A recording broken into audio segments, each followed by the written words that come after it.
The National Weather Service in Wilmington has issued a tornado warning for southwestern Franklin County, Ohio, northwestern Pickaway County, southeastern Madison County, until 6 p.m. At 5:22 p.m., a severe thunderstorm capable of producing a tornado was located 7 miles north of Mount Sterling, moving east at 45 miles an hour. Hazard: tornado and quarter-size hail. Source: radar indicated rotation.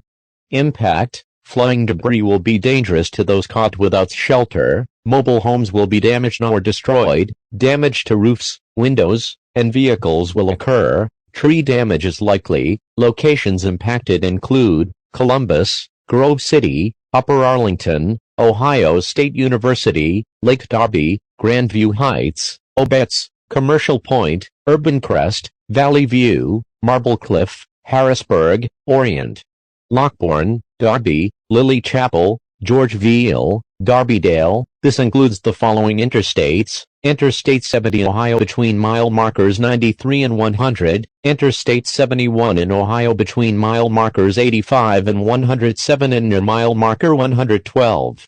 Take cover now. Move to a basement or interior room on the lowest floor of a sturdy building, of windows, if you are outdoors, in a mobile home or in a vehicle. Move to the closest substantial shelter and protect yourself from flying debris. To report severe weather, go to our website at weather.gov/ILN and submit your report via social media when you can do so safely.